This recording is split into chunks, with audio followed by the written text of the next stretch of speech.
The stars twinkled in the void, silent witnesses to the horror that approached. For centuries, the galaxy had known peace among its thousands of civilizations. That peace was now being shattered system by system, planet by planet. Commander Jack Stone stood on the bridge of the Defiance, his weathered face reflected in the reinforced glass of the observation deck. At 45, he had spent most of his life among the stars, serving Earth and its colonies. His short gray hair and the scar above his right eye told stories of battles fought and survived. But nothing in his long career had prepared him for what was coming. Commander called out, "Lisa, a communications officer. We're receiving another distress signal. It's from Alter." This time, Stone's expression didn't change, but his fingers tightened around the railing. Alter was only 3 systems away from Earth. Too close. Far too close. "Put it on screen," he ordered, his voice steady, despite the dread growing in his chest. The main screen flickered to life, showing a blue-kinned alien with 4 eyes. The transmission was breaking up, static cutting through every few words. "Vex have entered the system. Defense fleet destroyed. Civilians evacuation, please. Any ships in range. Help us." There, the transmission cut to black. Silence fell over the bridge. The crew of the Defiance had heard similar messages too. Many times in recent weeks. The Vex were coming and nothing seemed able to stop them.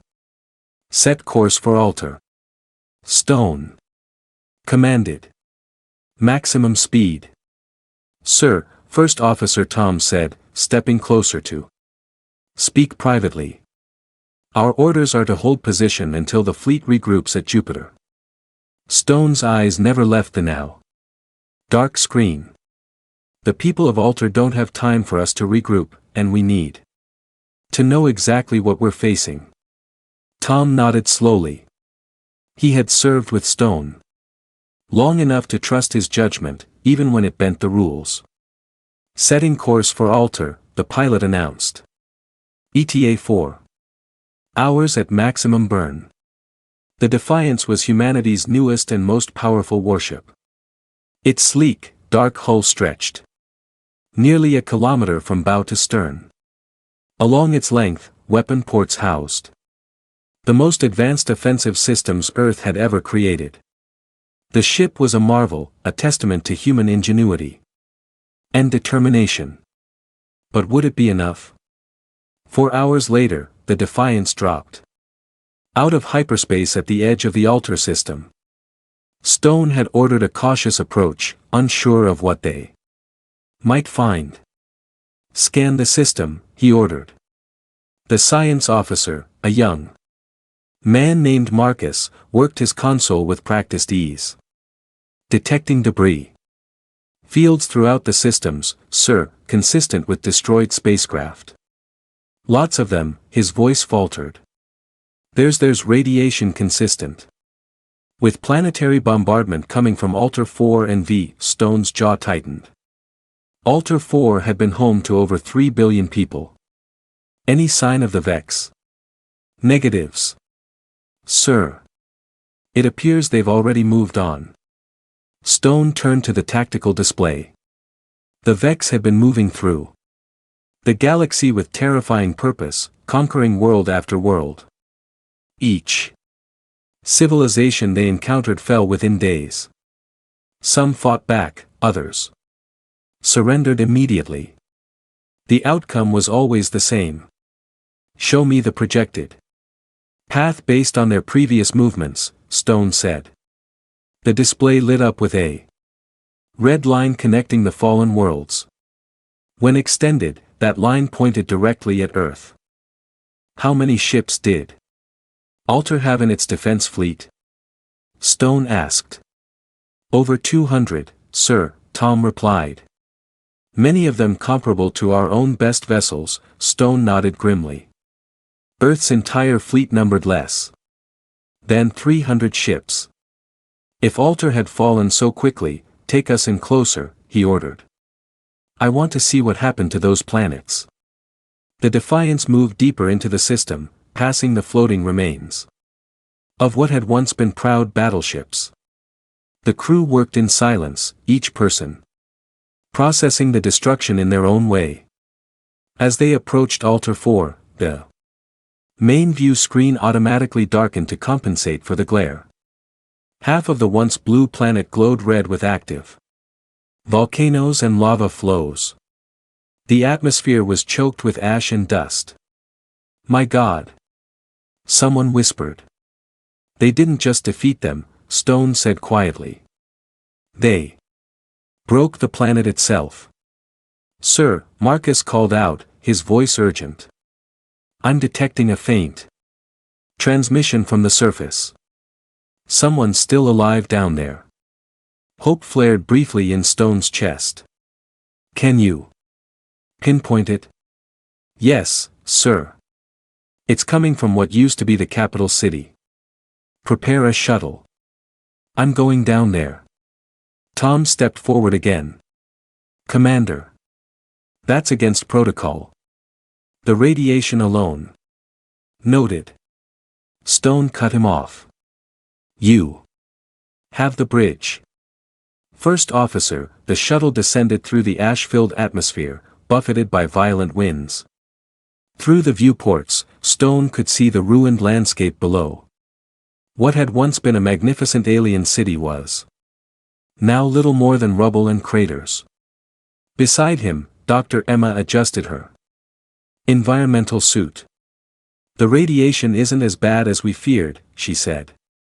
The suit should protect us for about an hour. Stone nodded. Let's make it quick. Then they landed near the source of the transmission. As the shuttle's door opened, Stone was hit by the smell of burning and death. Even through his suit's filters, the sky above was a sickly orange-red. Ash fell like snow around them. As they made their way through the ruins, they found the source of the transmission in what appeared to have been a government building. A single blue-skinned Alter Ion lay against a wall, a makeshift transmitter beside him. His four eyes widened slightly as he saw the humans approach. You came, he said, his translator device converting his words to English. Sun knelt beside him. We did. I'm Commander Stone of the Earth ship Defiance. The alien tried to laugh, but it turned into a cough. Too late for us. But perhaps not for you. What happened here? Stone asked gently. They came without warning. Hundreds of ships, all moving as one. We fought. We fought. Well. Pride briefly flashed in the alien's eyes. But they adapted to everything we did. Our weapons would work once, maybe twice, then become useless. How? How did they adapt so quickly? They are connected, one mind. Across many bodies. The Altarians' breathing was becoming labored. They learned from each encounter. By the time they reach you, they will have learned from our defeat. Stone felt a chill run down his spine. Where are they headed now? Your home. They spoke of it before. They left. Earth is next, they said. The alien reached out with a trembling hand. You must warn your people. Stone took the offered hand. We will and will stop them. The Altarian's eyes blinked slowly. No one has stopped them. Dozens of worlds, all fallen. Earth will be different, Stone promised, though he wasn't sure how. Perhaps, the alien whispered, his eyes closed, and his hand went limp in Stone's grip. Stone gently laid the Altarian's hand down and stood. Let's go, Doctor. We need to get back to the ship. As they made their way back to the shuttle, Stone looked up at the ash-filled sky. The Vex were coming for Earth, and they had never been defeated. But there was a first time for everything. The Defiance would make sure of that. Back on the bridge, Stone wasted no time. Send a message to Earth Command. Priority Alpha. The Vex have destroyed Alter and are headed directly for our solar system. As the message was sent, Stone stared at the tactical display. The Vex would likely arrive at Earth in less than a week. The human fleet was scattered, unprepared. But the Defiance was here. One ship against an armada that had crushed entire civilizations. Set course to intercept the Vex fleet, Stone ordered. Tom looked at him in shock. Sir, that would put us directly in their path. Just one ship against their entire force. Stone's eyes were hard as steel as he looked at his first officer. Sometimes, Tom, one ship is all it takes to change the course of history. As the Defiance prepared to jump to hyperspace, Stone knew the odds were impossible. But humanity had always thrived on beating the impossible. The Vex think they know what's coming, he said quietly. Let's show them they're wrong. The Defiance cut through the darkness of space. Its engines burning hot as it raced to intercept the Vex fleet. Commander Stone had ignored 3 direct orders from Earth Command to return home. He knew what would happen if he did. The fleet would gather at Earth, they would fight, and they would die just like the Altarians had. Any sign of them yet? Stone asked, his eyes fixed on the main view screen. Marcus shook his head. Nothing yet, sir. But our long-range scanners indicate unusual energy readings 2 systems ahead. Could be them regrouping. Set course for those readings. Full stealth mode. The bridge crew exchanged glances. The Defiance had never tested its stealth systems against an enemy as advanced as the Vex. Sir, Tom said quietly. If they detect us, Stone nodded. I know, but we need intelligence. We can't fight what we don't understand. As the ship changed course, Stone retreated to his quarters. He needed a moment of quiet to think. The small room was sparse. A bed, a desk, and a single photograph of Earth seen from orbit. He stared at the blue planet in the picture, thinking of the billions of lives depending on him making the right choices. A knock at his door interrupted his thoughts. Enter, he called. Lisa, the communications officer, stepped inside. Sir, I've been analyzing the Vex transmissions we recorded at Alter. I thought you should see this right away. She handed him a tablet. On it was a complex pattern of signals moving in perfect synchronization. What am I looking at? Stone asked. Their communication system. Sir. It's unlike anything we've ever seen. Normal species have delays in their communications. Time for messages to be sent, received, understood. The Vex don't. She pointed to the pattern. See how the signals move. It's instant. Across their entire fleet. Almost like they're all part of the same organism. Stone finished. The Altarians said they were connected. One mind across many bodies. Yes, sir. And there's more. Lisa tapped the tablet, bringing up a new screen. The signals get stronger when they're in combat. It's like they're sharing information in real time. Learning collectively. Stone's mind raced with the implications. That's how they adapt so quickly to new weapons. Every ship experiences what each ship learns. Lisa nodded. Exactly, sir. Thank you, Lisa. This could be important. After she left, Stone studied the data more closely. If the Vex shared a collective consciousness, they might have a collective weakness as well. 3 hours later, the Defiance entered the system where the energy readings had been detected. All non-essential systems were shut down to minimize their signature. The ship drifted forward on momentum alone, it all dark against the blackness of space. On the bridge, the crew spoke in whispers as though the Vex might hear them through the vacuum. Visuals coming online, Marcus announced softly.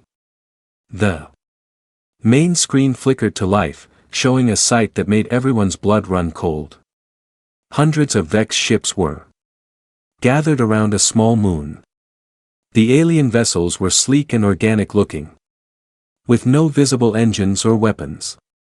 They moved with unnatural grace, like a school of fish turning in perfect unison.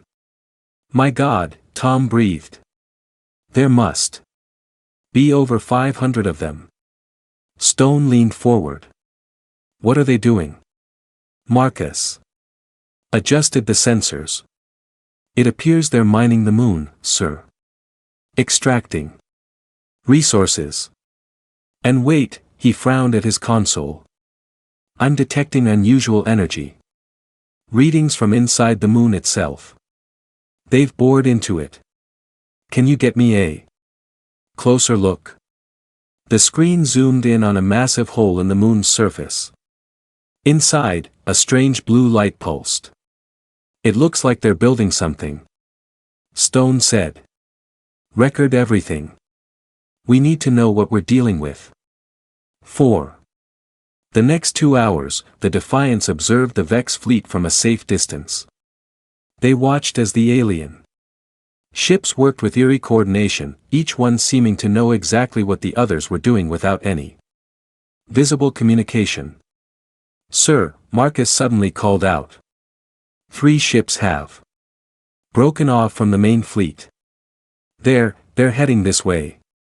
Stone straightened in his chair. Have we been detected? I don't think so, sir. Their course isn't directly toward us.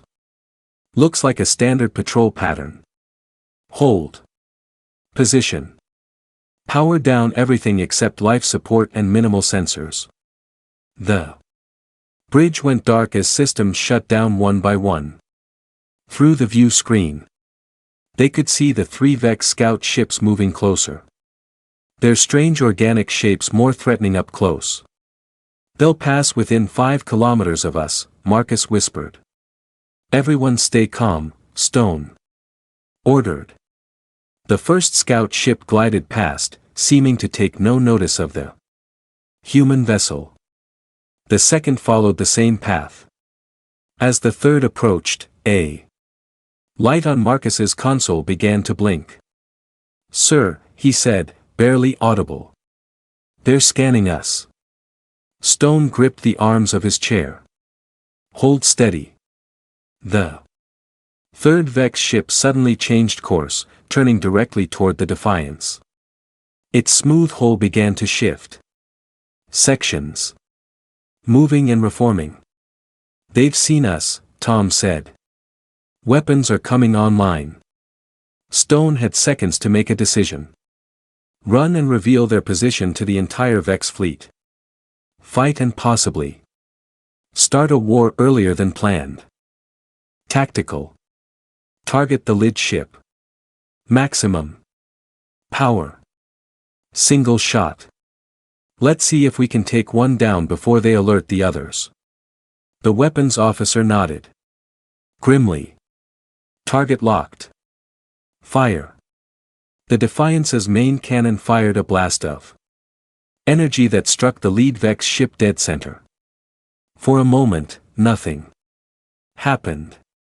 Then cracks appeared in the alien vessel's hull, spreading like spider webs. The ship broke apart, fragments drifting in space. Direct hit, the weapons officer exclaimed. Before they could celebrate, the other two scout ships accelerated toward them. Their hulls shifting to reveal weapons.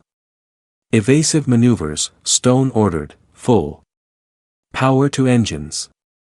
The Defiance came to life, its engines roaring as it swerved away from the approaching scouts. The Vex ships fired strange pulses of energy that seemed to distort the space they passed through. What kind of weapons are those? Stone demanded. Unknown. Sir, but they're causing spatial distortions. If we're hit, a blast grazed the Defiance's starboard side. The entire ship shuddered and alarms blared across the bridge. Damage report. Hull breach on deck 7. Automatic seals engaged. Tom shouted over the noise. Whatever those weapons are, they're partially ignoring our shields. Stone made a quick decision. Take us into that asteroid field. Their coordination might work against them in tight quarters. The Defiance changed course, heading for a dense field of rocks and ice. The Vex scouts followed, firing continuously. They're adapting to our evasion pattern, Marcus warned. Each shot is getting closer. Stone smiled grimly. Then let's try something they haven't seen before. Tactical. Prepare to drop mines. Engineering vent plasma from the rear ports. When I give the word, the Defiance plunged into the asteroid field, weaving between the massive rocks with precision that spoke to the skill of its pilot. The Vex ships followed, their movements just as precise, but somehow different, less creative, more calculated. Now, Stone ordered, the ship released a cloud of smart minds behind it, each programmed to home in on the nearest non-human signature. Simultaneously, superheated plasma vented from the engines, creating a blinding cloud. The first Vex scout flew directly into the trap. Multiple explosions engulfed it, followed by a larger blast as its power core detonated. The second scout veered sharply to avoid the mines only to collide with a massive asteroid. It didn't explode, but tumbled helplessly through space damage. Both scouts neutralized, Tactical reported, unable to keep the amazement from his voice. Stone didn't allow himself even a moment of satisfaction. What about the main fleet? Have they detected us? Marcus checked his readings. Yes, sir. They're all moving, and they're moving fast. The main view screen showed the Vex fleet breaking orbit around the moon. Hundreds of ships moving in perfect formation directly toward them. Set course for Earth, Stone commanded. Maximum speed. We need to warn them what's coming. As the Defiance prepared to jump to hyperspace, Marcus called out again, his voice tight with fear. Sir, I'm detecting a massive energy surge from the Vex fleet. I think they're a blast of energy like nothing they'd ever seen cut across space, missing the Defiance by mere kilometers. The shock wave hit them, sending the ship spinning. Stabilize, Stone shouted as he grabbed his chair to keep from being thrown across the bridge. That was some kind of long-range weapon, Tom said, his face pale. If it had hit us. Jump to hyperspace now, Stone ordered. The stars stretched and blurred as the Defiance escaped into hyperspace, leaving the Vex fleet behind. But Stone knew the respite would be brief. They had revealed themselves to the enemy. And now the Vex were coming, not just for Earth, but for them specifically. Send a message to Earth Command. Stone said. Tell them the Vex are on their way and they're bringing something new, something they were building inside that moon. As the message was sent, Stone stared out at the streaking stars of hyperspace. They had faced the Vex and survived. The first to do so, but the Real battle was just beginning. They'll be following us, Tom said quietly.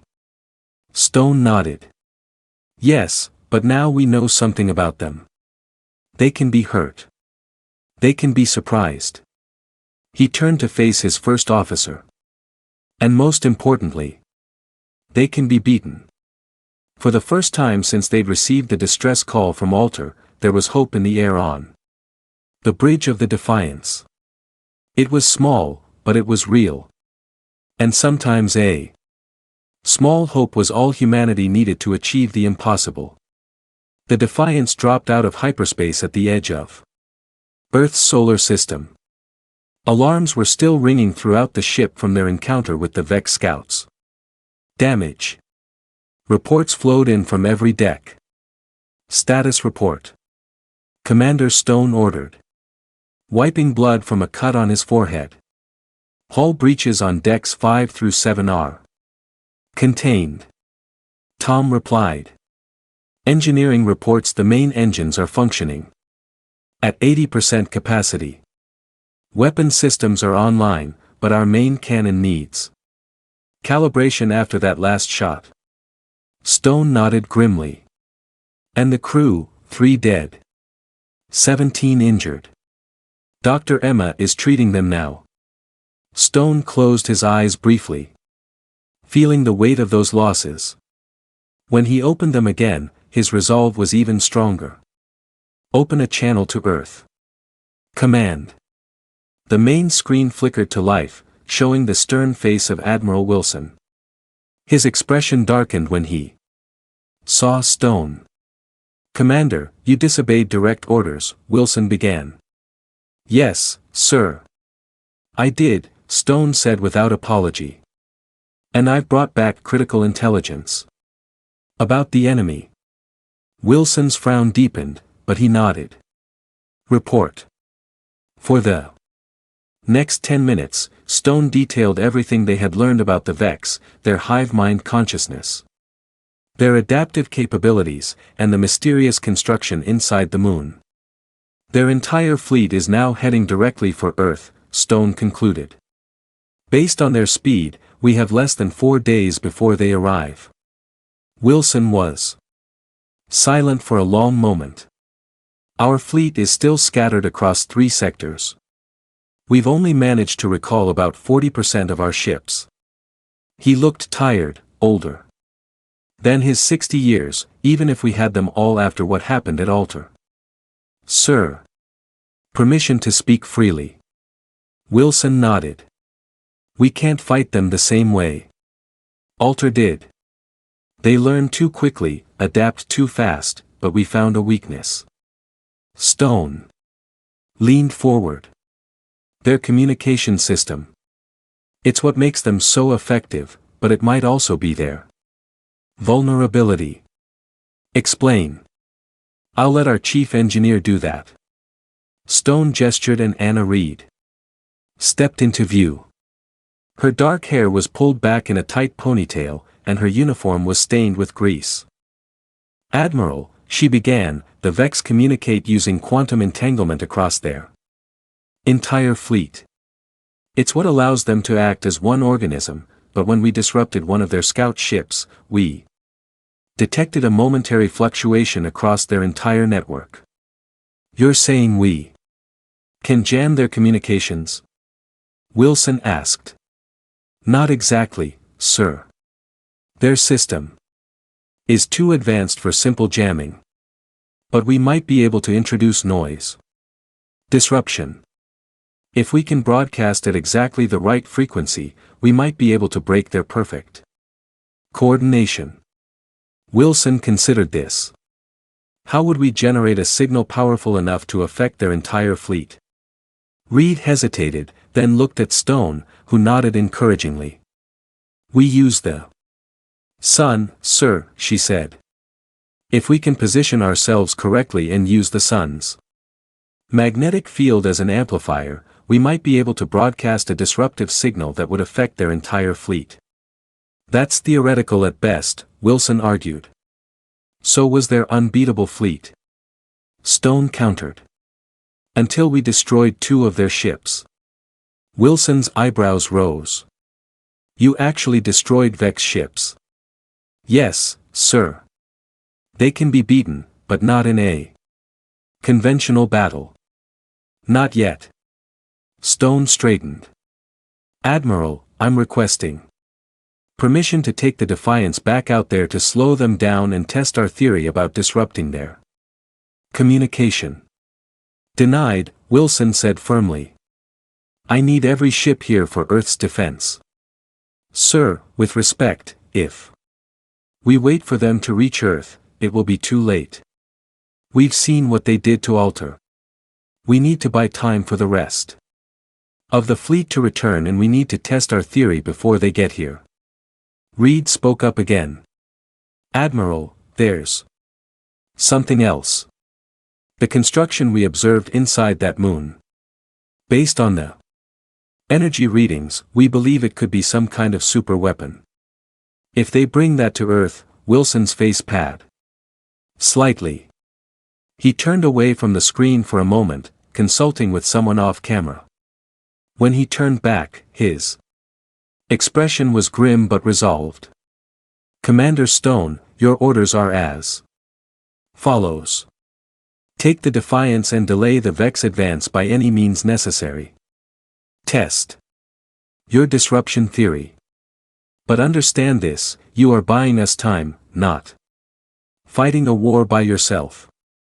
If the situation becomes untenable, you will retreat. Is that clear? Stone nodded. Crystal clear, sir. Good hunting, Commander. Earth is counting on you. The screen went dark and Stone turned to his crew. He could see the fear in their eyes, but also determination. We're going back out there, he announced. Not just to fight, but to outsmart them. Reed, I want you working with science. Officer Marcus on that disruption signal. Tom, coordinate repairs. I want this ship at 100% in 12 hours. What about me, sir? Asked Ben Rivers, the tactical officer. The young man's face was bruised from their earlier encounter, but his eyes were bright with eagerness. Stone studied him thoughtfully. Rivers, I need a plan for hit-and-run attacks. Something unpredictable. The Vex learn from patterns, so we need to be patternless. Rivers grinned. I got some ideas, sir. Good. We depart in 12 hours. Dismissed. As the bridge crew dispersed to their duties, Stone remained behind, staring at the view screen now showing Earth in the distance. So beautiful, so vulnerable. We won't let them have you, he promised softly. 12 hours later, the Defiance was ready. Repairs had been completed, systems checked and rechecked. The crew was tired but focused, aware of the enormous responsibility resting on their shoulders. In engineering, Reed had transformed an entire section into a makeshift laboratory. Walls were covered with equations and diagrams. In the center stood a prototype of the disruption device they hoped would interfere with the Vex hive mind. Will it work? Stone asked as he inspected the device. Reed wiped sweat from her brow. In theory, yes. But we won't know for sure until we test it against them. And it needs to be much stronger than what we can generate here. That's where the sun comes in. Exactly. We need to position ourselves at the right point in the sun's magnetic field. Marcus is calculating the exact coordinates now. Stone nodded. How long to build the full-scale version? 24 hours. If we cannibalize some non-essential systems, do it. Whatever you need. In the tactical room, Rivers had created a holographic display of space between Earth and the approaching Vex fleet. He was plotting points and running simulations when Stone entered. What have you got for me, Rivers?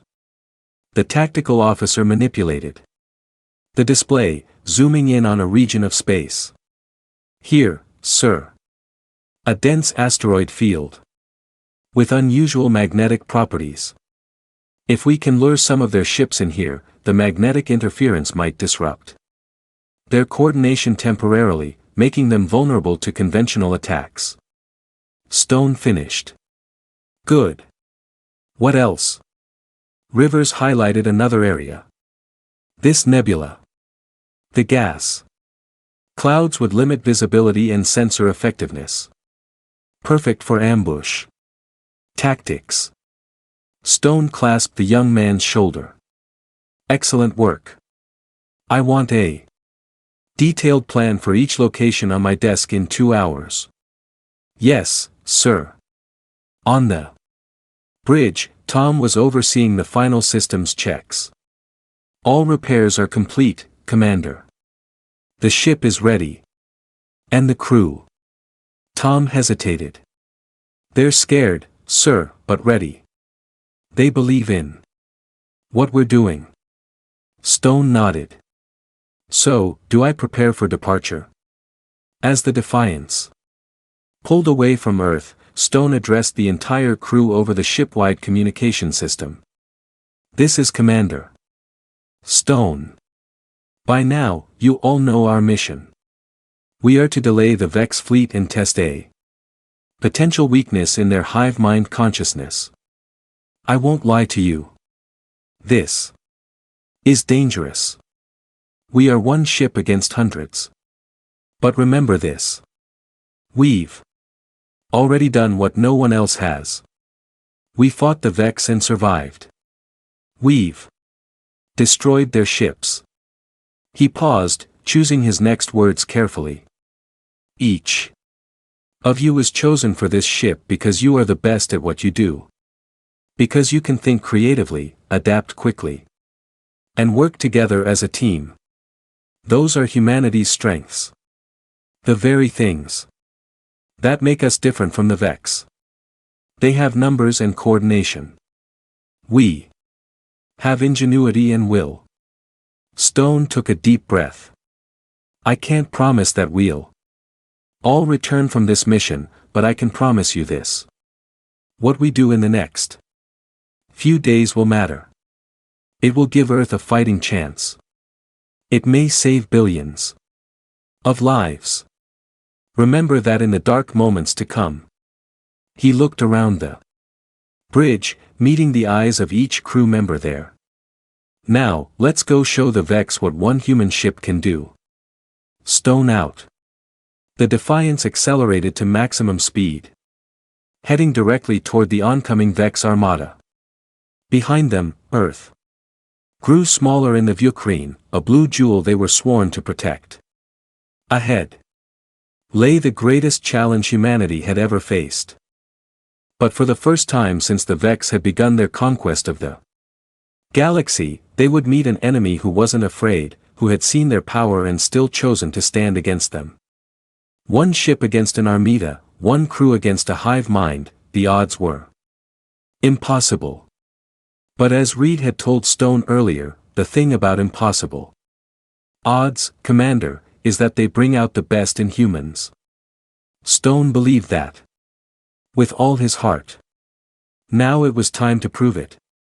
3 days of running battles had taken their toll on the Defiance. The once pristine ship now bore scars across its hull. Makeshift repairs visible like patchwork on its dark surface. Inside, the crew moved with the slow deliberation of exhaustion, running on stimulants and determination. Commander Stone stood in the tactical room, studying the holographic display. With Rivers and Tom. The young tactical officer had proven himself brilliant over the past days. His strategies, allowing the Defiance to strike at the Vex fleet and escape before they could respond in force. They're learning, River said, pointing to the display. Each time we attack, their response time gets shorter. Stone nodded grimly. How much have we delayed them? About 36 hours, sir, Tom replied. But we've lost almost all our drones, and our ammunition for the conventional weapons is down to 20%. Stone studied the map. The Vex fleet was still moving toward Earth.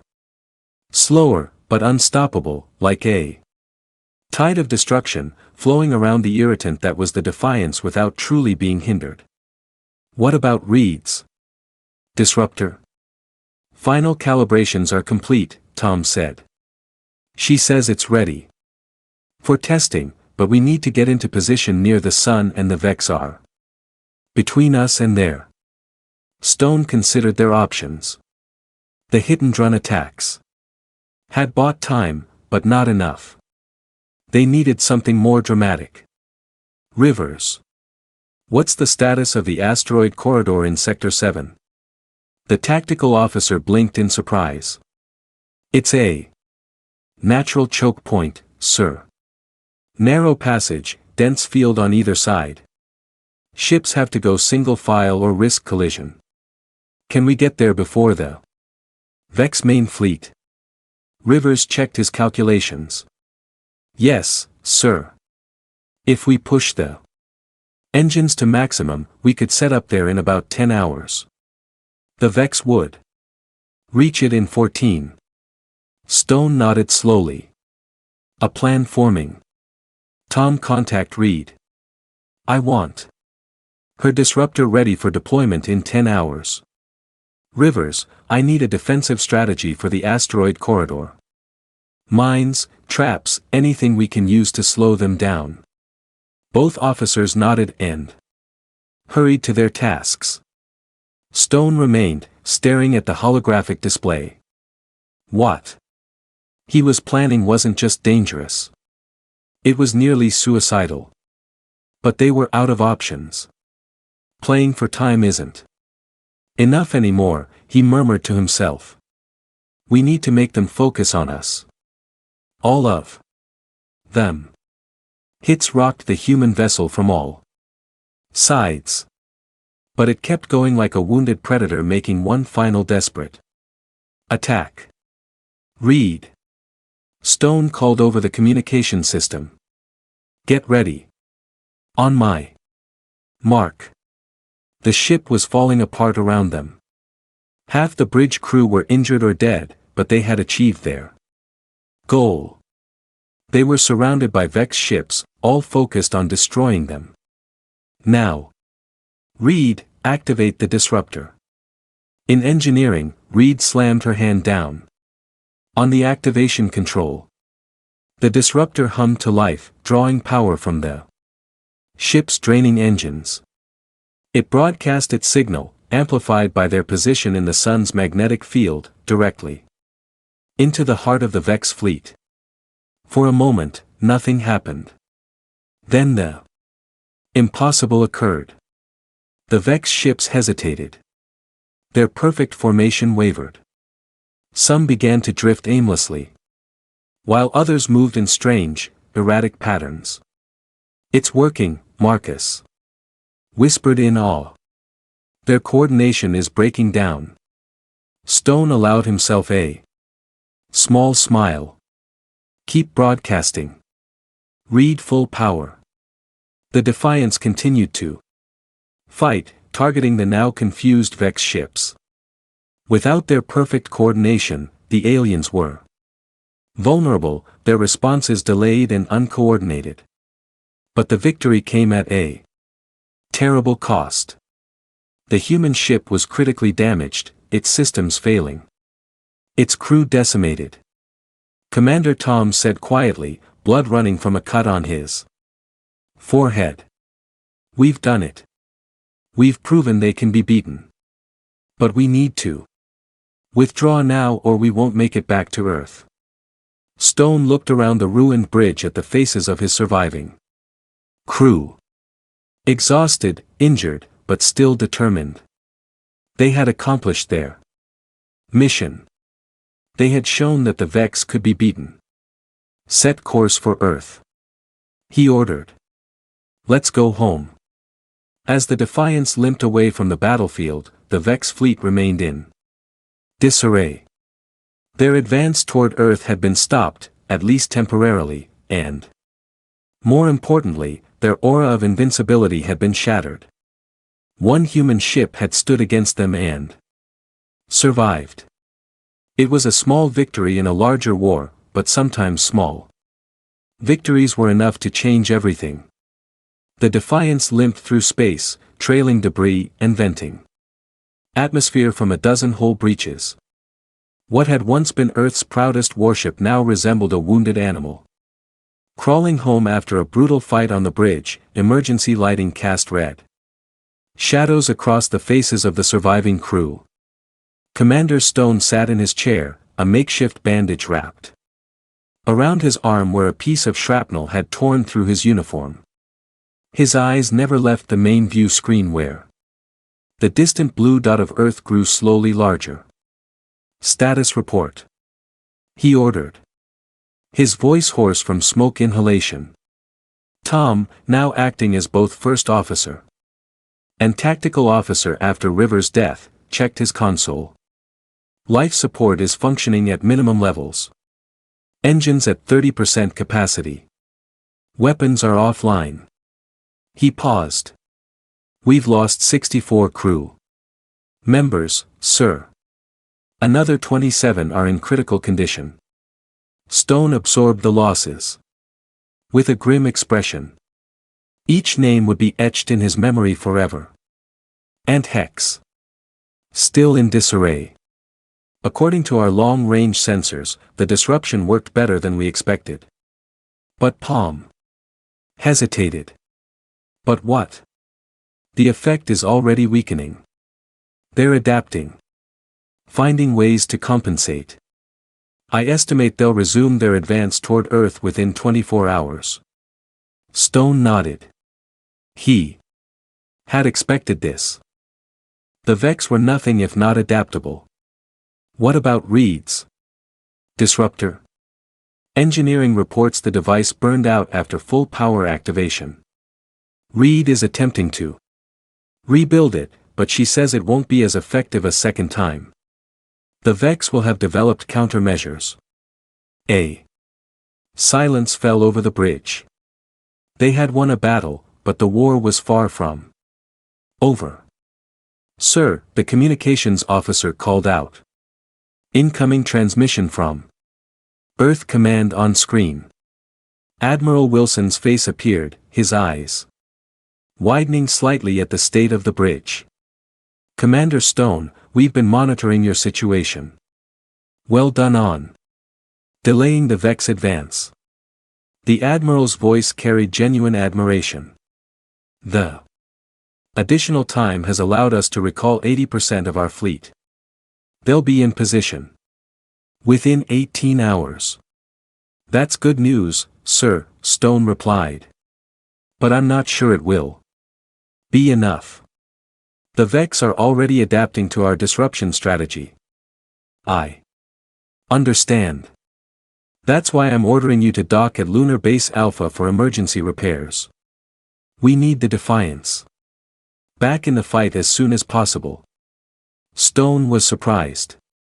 Sir, the ship is severely damaged.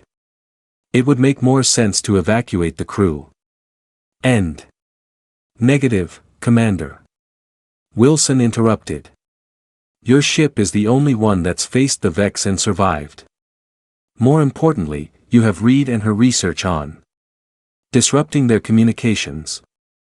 We need both. Understood, Admiral. We'll make for Lunar Base immediately. As the transmission ended, Stone turned to his crew. Despite their exhaustion, there was a new energy in their movements. They had a purpose again, a role to play in the coming battle. Tom plot a course for Lunar Base Alpha. Push the engines as hard as they'll go. Yes, sir. Stone stood, wincing as pain shot through his injured arm. I'll be in engineering. I want to see how Reed is progressing. Engineering was a maze of exposed wiring and emergency repairs. Crew members worked frantically, hatching systems and rerouting power. In The center of the chaos stood Reed, her face strewn with grease, her hands moving with practiced precision as she rebuilt her disruption device. "How's it coming?" Stone asked, approaching her workstation. Reed looked up momentarily surprised by his presence. "Commander, I didn't expect you down here." She gestured to the partially assembled device.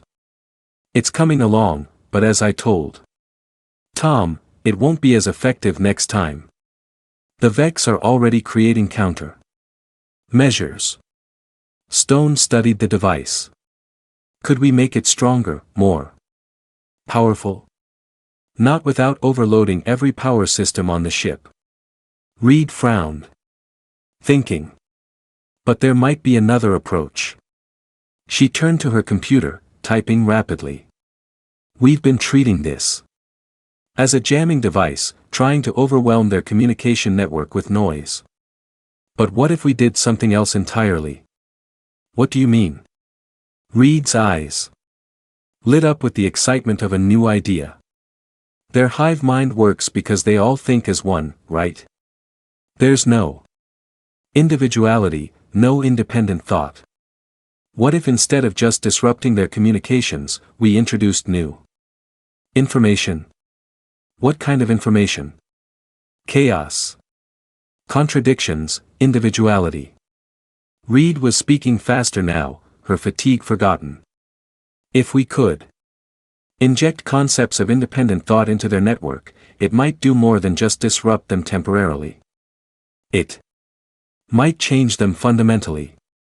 Stone considered this. "Could it work?" "I don't know," Reed admitted. "But I think it's worth trying. I'll need help from Marcus to program the right kind of information package." "Do it," Stone ordered. "Well, reach lunar base in 4 hours. I want this ready for testing by then." Lunar base. Alpha bustled with activity as repair crews swarmed over the damaged Defiance. The ship had been guided into one of the massive underground hangars where it now rested like a patient on an operating table. Stone stood in the base's command center with Admiral Wilson, watching as the Earth defense fleet formed up in orbit. Nearly 200 ships, from massive battle cruisers to nimble frigates, all preparing for what might be humanity's last stand. "Will it be enough?" Stone asked quietly. Wilson sighed. "Honestly, I don't know, but it's everything we have." He turned to face Stone. "What about Reed's new disruptor? Could that give us an edge?" "She thinks so. It's a radical approach.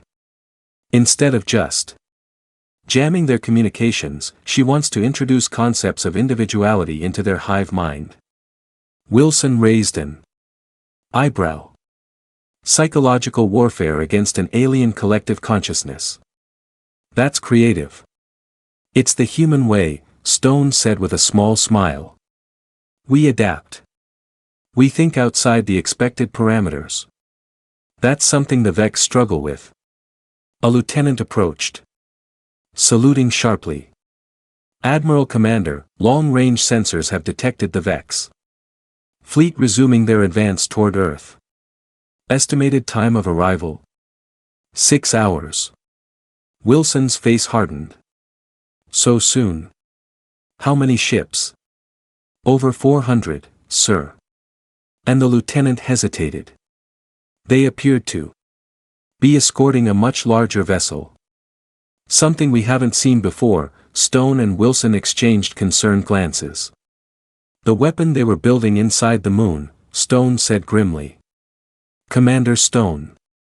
To the Defiance immediately called a voice over the intercom. "Emergency in engineering."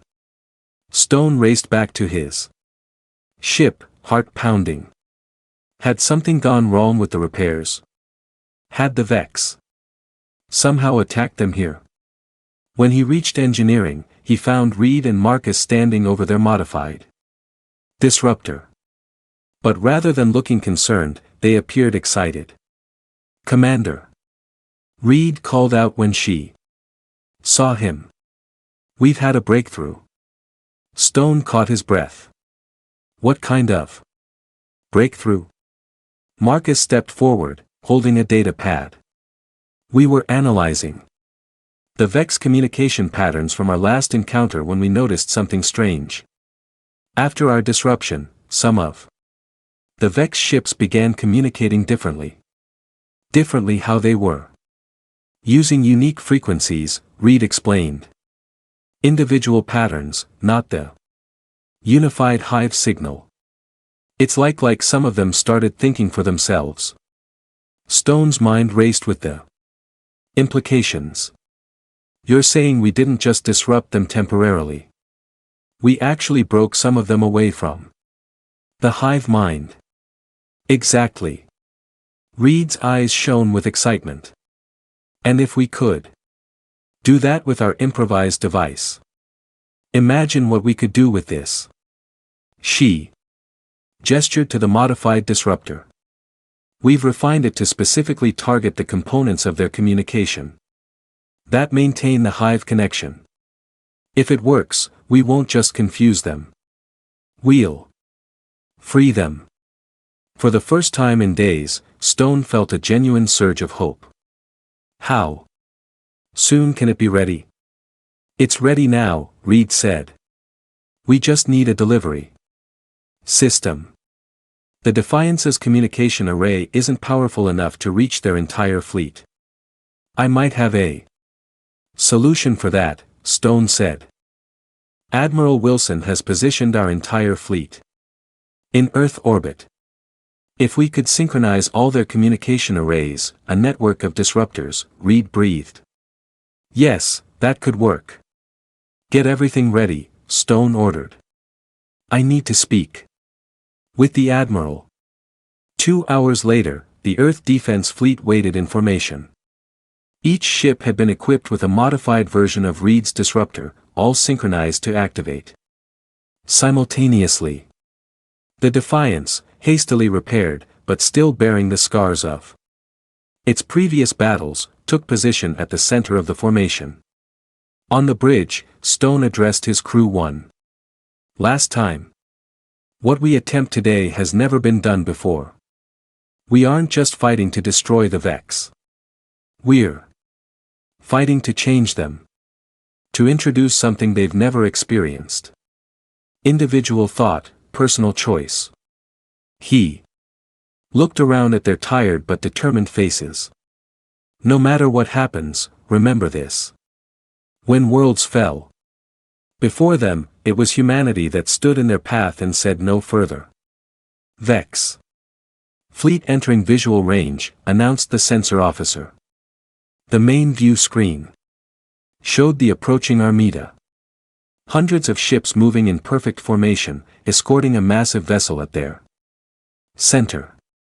The super weapon was unlike anything they had seen before. A twisted structure of organic and mechanical components that seemed to pulse with energy. All ships, prepare to activate. Disruptors on my mark, Stone ordered. Target the primary vessel. The Earth fleet held position as the Vex approached. This was not a battle that would be won with conventional weapons. It would be won with an idea. The concept of individuality broadcast into the heart of a collective consciousness. 3-2-1 mark. Across the Earth fleet, hundreds of disruptors activated simultaneously. Their signal carefully crafted by Reed and Marcus shot across space directly into the heart of the Vex formation. For several long seconds, nothing happened. The Vex continued their advance, their ships moving in perfect coordination. It's not working, someone whispered. Then, almost imperceptibly at first, the Vex formation began to change. Individual ships broke from their assigned positions. Some slowed, others accelerated. The perfect synchronization that had made them so formidable began to dissolve. It's working, Marcus shouted. Their communication patterns are fragmenting. On the main screen, they watched as chaos spread through the Vex fleet. Ships collided with each other as their coordinated movements failed. Others stopped completely, as if confused about what to do next. Most dramatically, the massive superweapon at the center of their formation began to power down, its pulsing energy fading. They're not just disrupted, Reed said in awe. They're experiencing individuality for the first time. As they watched, something unprecedented happened. A single Vex ship approached the Earth fleet alone and separated from the others. It made no aggressive moves, simply holding position. We're receiving a transmission, the communications officer reported, surprise evident in her voice from the Vex ship. On screen, Stone ordered. The view screen showed the interior of the Vex vessel. Unlike what they had imagined, there was a single being visible, humanoid, but clearly alien with pale skin and large, dark eyes. When it spoke, its voice had an odd mechanical quality, as though it was using speech for the first time. I am separate now, it said haltingly. We are becoming individuals. This is frightening, confusing. The aliens' expression showed emotion, something they had never associated with the Vex before. Why have you done this to us? Stone stepped forward. Because you left us no choice. You destroyed worlds. Killed billions. We defended ourselves the only way we could. The Vex seemed to consider this. We did not understand individuality, choice. We acted as one mind with one purpose to expand to perfect. We did not see others as beings with rights to exist. And now Stone asked, now I think differently. Others think differently too. Some still wish to conquer. Others wish to learn. We are divided for the first time. The alien's expression changed again, showing something like wonder. It is painful but also interesting. Behind it, the Vex fleet continued to drift in disarray. Some ships had begun to gather in small groups while others remained isolated. What happens now? Stone asked. We must discover what it means to be individuals. To make choices. The Vex representative looked directly at Stone. We will withdraw from your space. Those of us who wish to understand this new existence will seek isolation to learn. Those who cannot accept it may still be dangerous. Well, be ready if they come. Stone promised. The alien nodded. Yes, you have proven that.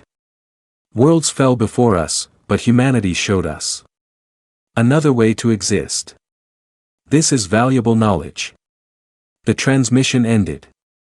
The Vex ships began to withdraw, moving away from Earth in various directions, no longer as a unified fleet, but as separate vessels with separate purposes. On the bridge of the Defiance, Stone watched them go with mixed emotions. They had won, but not in the way anyone had expected. They had defeated the Vex, not by destroying them, but by changing them fundamentally. Did we just win a war by introducing an existential crisis to an entire species? Tom asked, sounding slightly dazed. Stone smiled. I think we did. He turned to Reed and Marcus.